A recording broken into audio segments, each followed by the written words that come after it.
Assalamualaikum warahmatullahi wabarakatuh.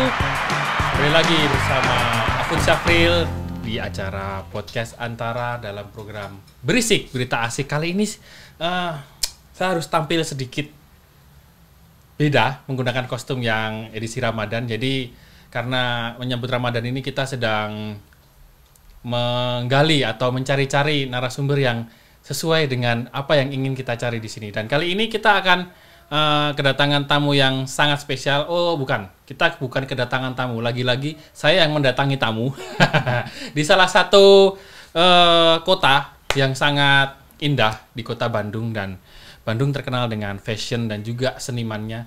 Kalau dulu Sobat Antara pernah tahu salah satu band punk rock yang terkenal di Indonesia pada masanya ketika zaman saya masih bermain yuyu Rocket Rockers. Nah sekarang saya menyambangi salah satu ex vokalis dari Rocket Rockers yang sudah tidak rocker lagi tapi masih ngerock di bidang yang lain, yaitu Kang Ucoy. Halo Kang Ucoy. Ucai. Ucai. Biar sesuai sama logatku, Kang. Coy.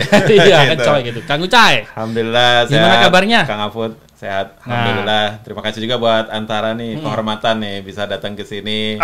Sebagai salah satu media tertua ini tertua di Indonesia. Udah luar biasa. Tapi kita tua tapi mencoba muda. Muda. Kalau pas ada sayanya jadi muda. Iya.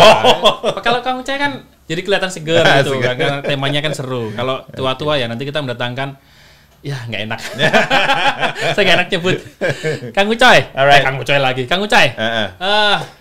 Jadi sebenarnya ini tema kita sudah ketebak, ya kan? Hijrah. Yeah. Aku yakin Kang Ucai udah sering banyak ngobrol di berbagai kesempatan. Ini kan 476 kalau nggak salah.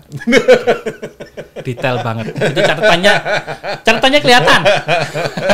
Catatannya kelihatan 476. Nah, ini mengenai hijrah. Ya. Kita tentu hijrah ini pasti proses yang sangat subjektif ya. Dan setiap orang mengalami masa yang berbeda. Ya.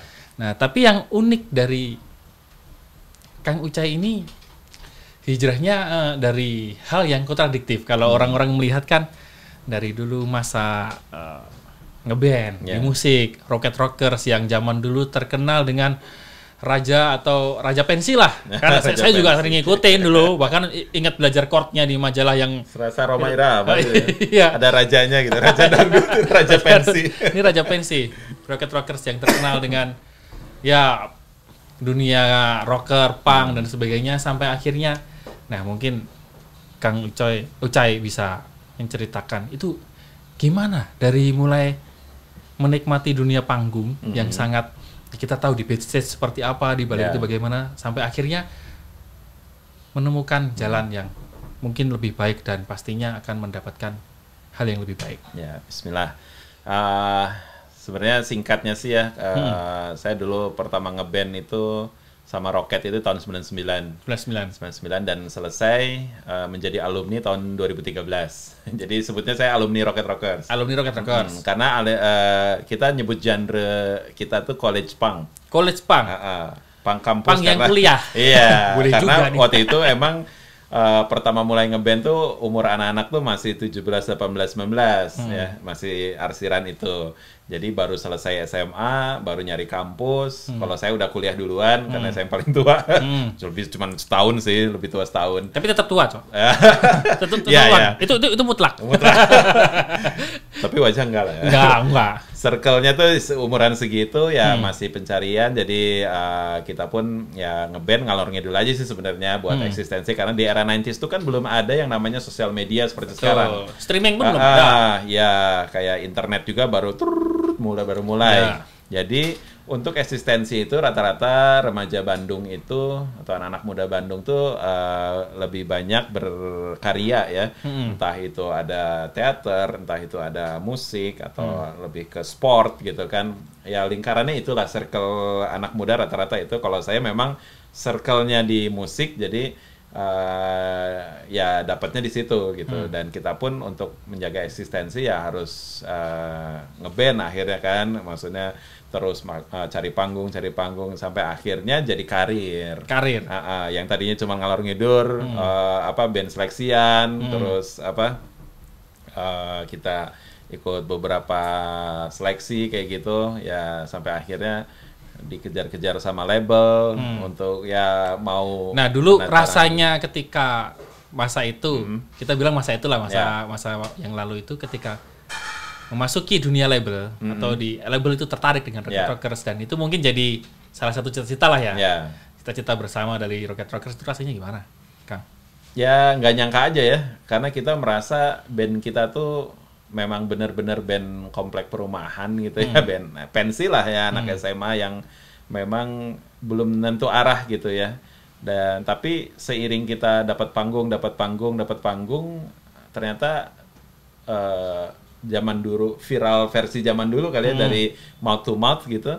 Akhirnya orang-orang mulai mencari nih si Rocket Rockers ini karena banyak dibicarakan katanya gitu kan, dari aksi panggung, dari genre musiknya juga waktu itu masih jarang.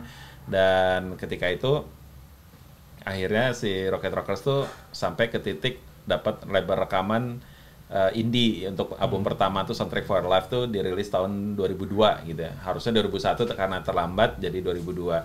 Dan disitulah media tuh lagi bagus-bagusnya karena MTV Indonesia lagi ngambilin band-band indie, bareng Coil, bareng Mocha, bareng banyak lah band-band indie yang akhirnya ditarik sama MTV, masukin klip nggak usah bayar. Nah disitulah akhirnya kita video klip pertama kita masuk MTV, langsung. Ledak ya? Iya, undangan mulailah yang tadinya cuma Bandung dan sekitarnya mulai luar kota. Dan disitulah akhirnya setelah menyambangi beberapa pensi, masuk majalah High segala macam, tabloid dulu banyak kan ya, banyak masuk juga. Akhirnya tercium lah sama Sony Music di tahun 2003. Saya ditelepon langsung. Langsung. Jadi nembaknya langsung. Ngerangkap manajer juga dong waktu itu? Enggak, justru saya udah ada manajer. Dulu waktu awal ngeband saya manajernya. Yang nyari ke pensi-pensi gitu.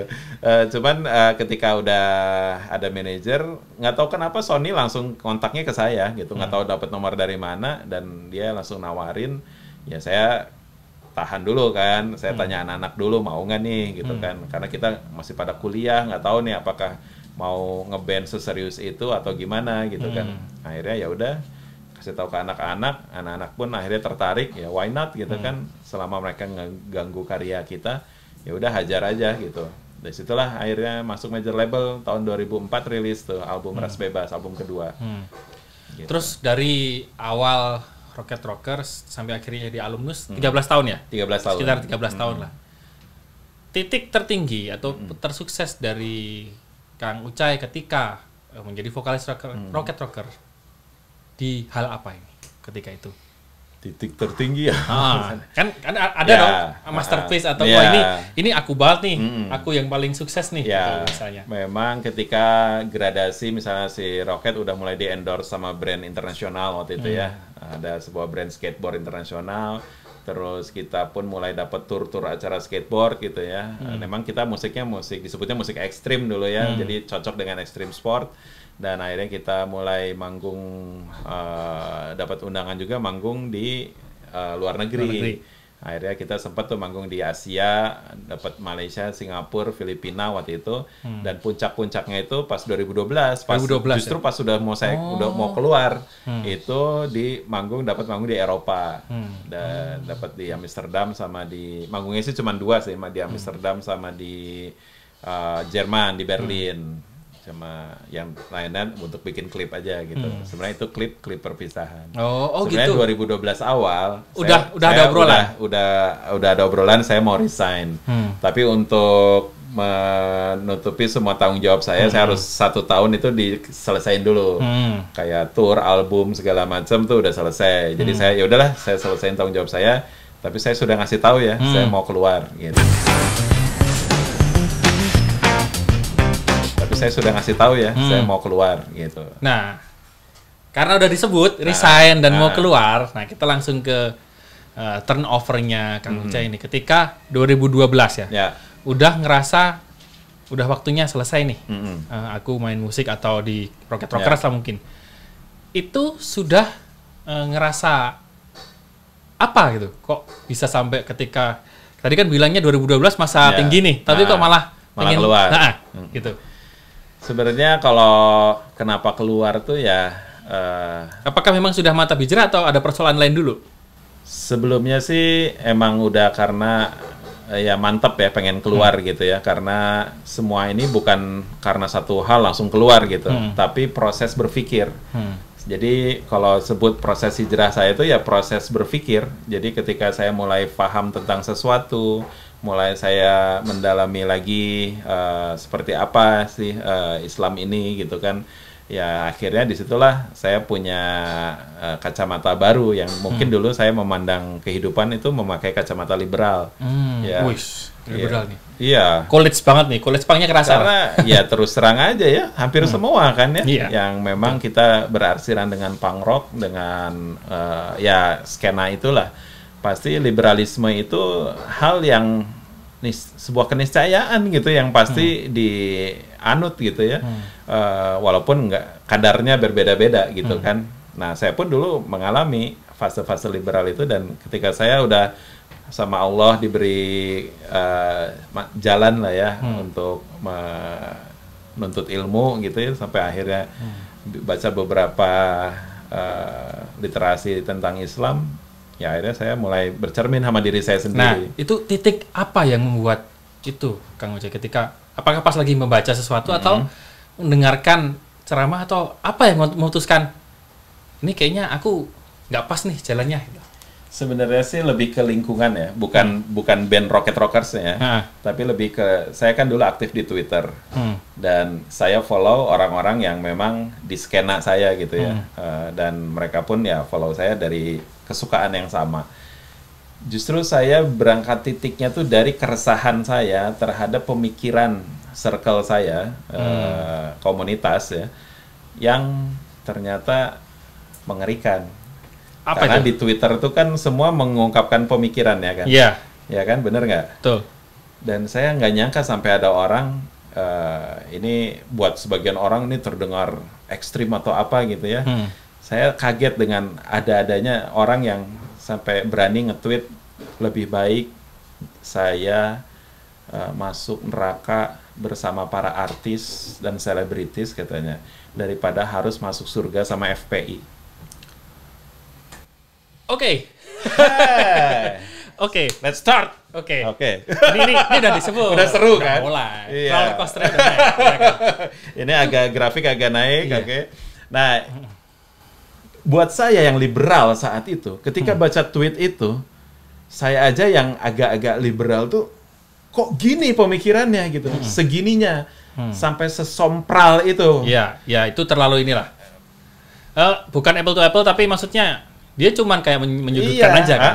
Jadi menurut saya itu sesuatu hal yang, maaf ya, bagi saya sangat bodoh gitu ya.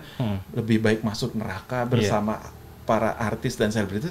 Berarti dia judgmental dong sama artis dan selebritis. Betul. Padahal kan artis dan selebritis, kalau kata Allah balik hatinya gitu kan, Ya balik. balik kembali ke jalan Allah. Kan ada juga yang masuk surga gitu kan. Ini berarti yang judgmental itu siapa? Ternyata dia sendiri dengan lingkaran labirin pemikirannya yang seakan-akan bagi dia tuh itu dia melakukan hal yang benar, padahal itu sangat fatal gitu. Dan saya akhirnya meneliti pemikiran itu datangnya dari Itu mana. masih aktif di Rocket Rockers? Masih. Oh, aku nggak nyebut Rocket Rockers deh. Musik? Masih. Nah, disitulah akhirnya saya teliti nih, ini akarnya dari mana sih pemikiran-pemikiran kayak gini? Dulu saya ya ngeband ya udah aja having fun gitu ya, segala macam, nggak terlalu mikirin yang gitu-gitu gitu. Tapi ketika saya nemu tweet itu, saya cari lagi akarnya, ini meresahkan gitu kan, sampai akhirnya banyak juga yang nge-retweet. Teman saya nge-retweet, aduh padahal ini dulu dia Itu kuliah di lingkaran teman Kang Ucai sendiri ya? kuliah di Twitter kampus yang bagus gitu, yang saya nggak masuk ke sana gitu ya. Saya nggak keterima di sana, tapi kok pemikirannya gini. Adalah sebuah kesia-siaan bagi saya gitu ya, lu kuliah tinggi-tinggi gitu, tapi kalau pemikirannya naif itu gitu ya, maksudnya ngeri lah gitu ya. Aduh, kok kayak gini anak-anak. Saya lihat akhirnya cari rujukan-rujukan mereka. Ternyata ya jelas mereka terkena tiga virus pemikiran ya. Sekularisme, pluralisme, liberalisme. Kenapa saya berani ngomong kayak gini? Karena qadarullah, di lingkaran saya pun ada yang ternyata udah ngeh dengan pemikiran-pemikiran itu, dan ternyata sudah ada yang tahu juga sumbernya. Nah, sumbernya itu ternyata harus saya sebut di sini ya, Jaringan Islam Liberal. Oke. JIL. Ya. Kenapa JIL? Karena JIL itu adalah orang-orang yang dulunya pinter, nyantri, mondok, hafal kitab kuning dan segala macamnya, mungkin juga hafal Al-Quran, tapi mereka dapat beasiswa yang harusnya mungkin ke Madinah, ke Mesir gitu, tapi dapat beasiswanya ke Boston, ke Amerika.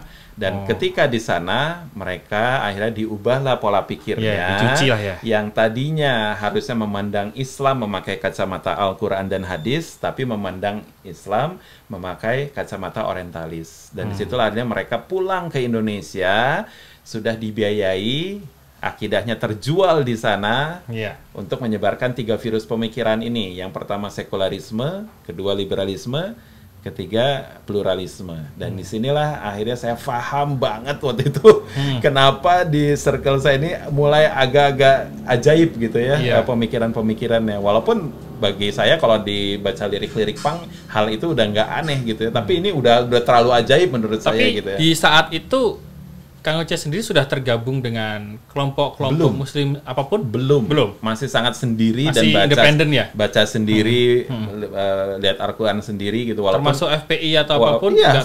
Enggak, boro-boro. Nah. Bahkan dulu saya termasuk haters malah ke FPI. Sampai akhirnya saya punya kesempatan waktu itu tahun 2000 berapa ya, ngisi di Bogor.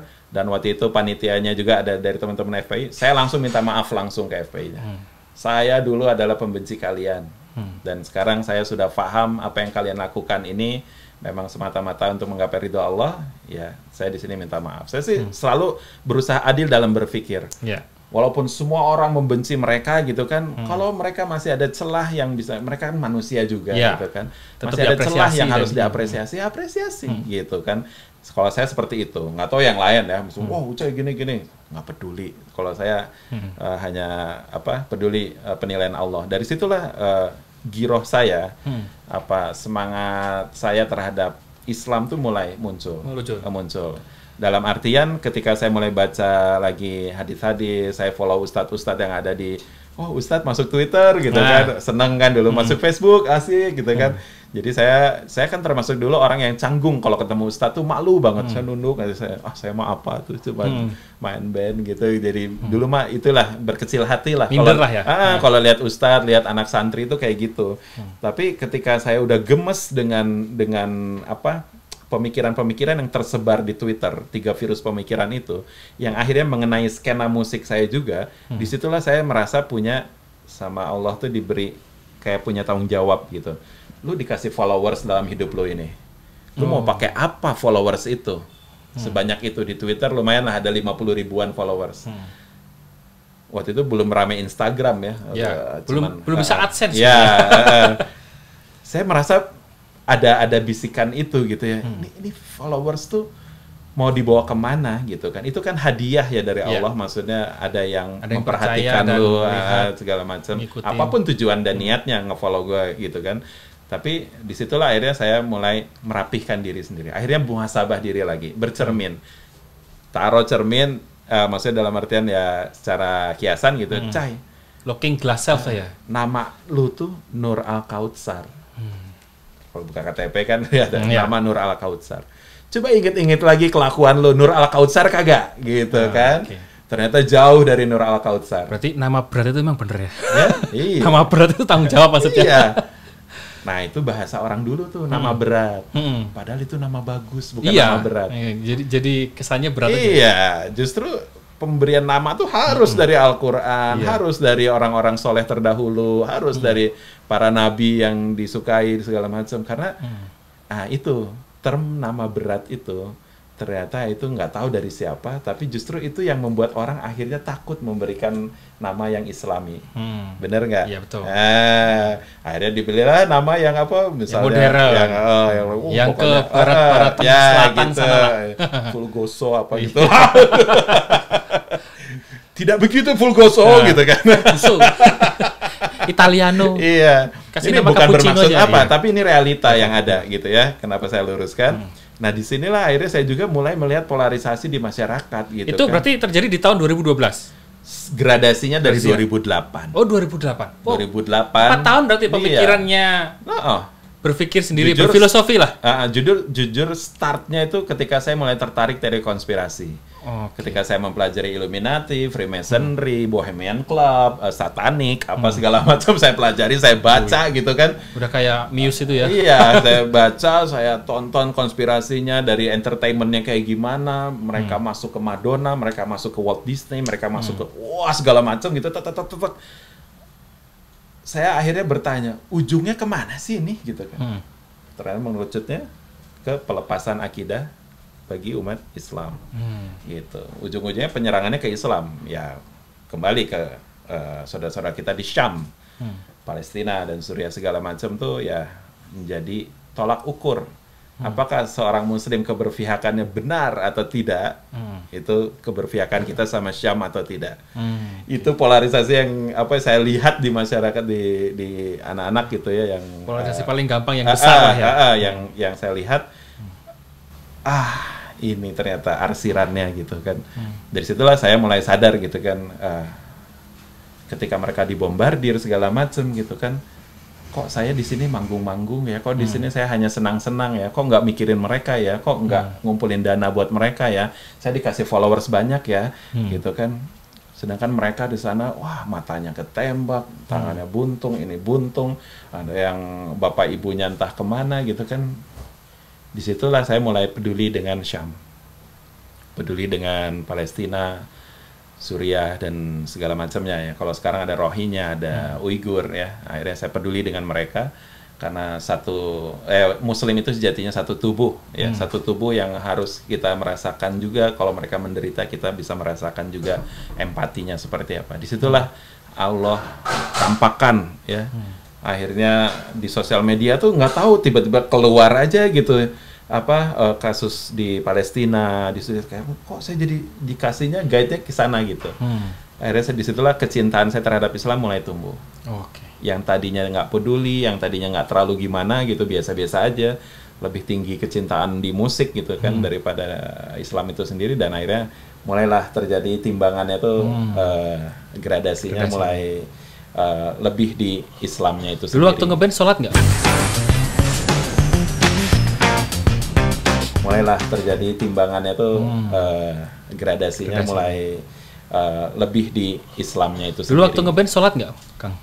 Alhamdulillah sholat. Sholat ya? Sebenarnya sholat juga ya? Bahkan start Rocket Rockers mulai itu kita briefing langsung sholat berjamaah. Sebenarnya maksudnya hijrahnya itu bukan yang, kalau menurut saya pribadi nih ya, subjektif, bukan yang tiba-tiba langsung yang dari nggak apa-apa langsung jadi berubah taat, itu enggak, tapi emang udah taat, cuman jadi harus jujur lah, Indonesia tuh ya, kita ada di keluarga yang ya hanya sholat gitu ya, hanya di ranah ibadah gitu ya.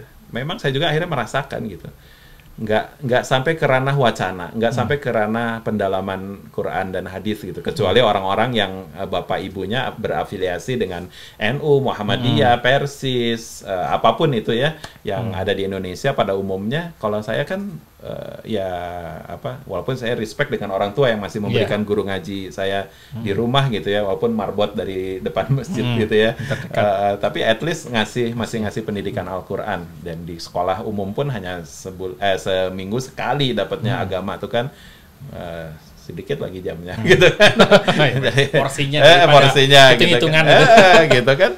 Dari background itu pun sebenarnya sudah kita bisa rasakan ya, bahwa keislaman kita ini tuh so-so gitu, hanya pada ranah sejadah aja. Tapi kan ketika ya ranah sejadah, sholat dan ngeband, iya, habis itu dugem. Nah, itu iya kan aneh. Karena tidak diberi kefahaman tentang syariat. Dan gitu. dunia entertain dulu kan, maksudnya ya di backstage kita nggak tahu lah ya. Dan walaupun sholat tapi ya maksiat pasti kencang. Iya, jadi mohon maaf. Saya pun membelikan ada jenis-jenis ya. Ada orang yang memang paham secara Islam, anak muda yang paham secara Islam dan memang akhirnya dia menjalankan dengan lurus gitu ya. Adapun yang karena nutrisi keislaman dari keluarga kurang gitu, sehingga akhirnya dia berislam secara nalar dia aja gitu, nggak by dalil gitu, sehingga akhirnya nebak-nebak aja gitu. Cuman ngeband boleh, cuman nge-DJ boleh, cuman pembenaran sendiri.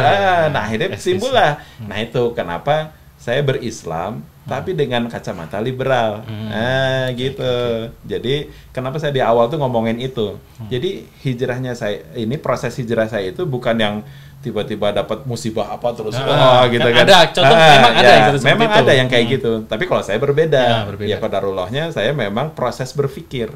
Disitulah saya akhirnya berpikir yang tadinya dari isu global gitu ya, isu teori konspirasi, akhirnya mengerucut lagi ke bab Islam ini. Dan di Islam inilah saya ternyata harus bebenah diri lah istilahnya. Ketika itulah saya akhirnya, lu kalau mau mengubah dunia, lu mau mengubah keadaan, ya ubah dulu diri lu sendiri. Ketika yang saya pelajari seperti itu, akhirnya saya rapihkan lagi benang kusut yang ada di dalam diri saya ini. Yang tadinya mungkin kusut banget, akhirnya satu-satu diurai. Ini ikatannya bukan ke sini, ini cabut lagi.